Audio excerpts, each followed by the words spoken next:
Alors, pour une rotation que tu vois en quatrième, on doit te donner trois choses. On doit te donner le centre de rotation, on doit te donner l'angle qu'on doit effectuer pour faire la rotation, et aussi on doit te donner, alors c'est pas marqué ici, on doit te donner le sens.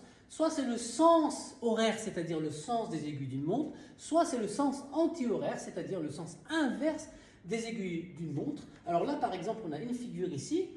On a obtenu la rotation de cette figure-là par une rotation d'angle 90 degrés. Donc on voit bien, par exemple ici, A, son symétrique A' s'obtient en faisant un angle de 90 degrés. Et chaque point ici, celui-là par exemple, si je dois le faire, celui-là, on le retrouve où? Ben, on va le retrouver, pardon, c'est pas ce point-là, c'est celui-là. Celui-là, on va le retrouver ici, ben pareil, hein, on aura un angle de 90 degrés. Chaque point peut se reproduire grâce au rapporteur avec un angle de 90 degrés. Donc, trois choses, le centre, l'angle et le sens. Alors, il nous reste l'homothétie. Alors, l'homothétie, qu'est-ce que c'est? Alors, l'homothétie, c'est soit un agrandissement, soit une réduction. Alors, ce qui est essentiel à comprendre, c'est que l'homothétie, il faut un centre. Il faut un centre d'homothétie. Donc, un centre ici, c'est le centre H, d'accord? Et il faut aussi un rapport ici, donc le rapport K.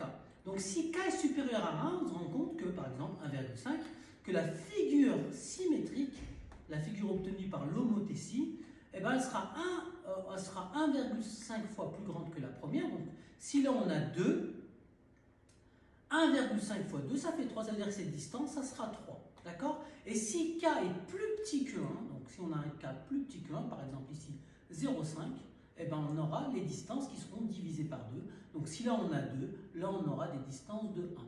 Alors, il y a aussi une remarque à dire, c'est que l'homothétie, le rapport peut être négatif. Alors si le rapport est négatif, alors là, ça ne change pas grand-chose, sauf que ça se situe derrière le point H. Donc pour un rapport de moins 0,3, donc on a ici moins 0,3, donc ça veut dire qu'ici, si on avait 2, 2 fois moins 0,3, ça fait 0,6, donc ici, on a une distance de 0,6 ici, entre H et ce point-là, alors qu'ici, on aura une distance de 2 entre H et le même point ici.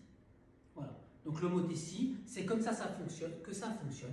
Je t'invite et je t'encourage à réviser. Voilà, c'est bon pour les 5 transformations. J'espère que tu vas les acquérir. N'oublie pas, laisse des commentaires. Dis-moi ce que tu veux, tes fragilités, tes faiblesses. Je suis là pour toi. T'inquiète.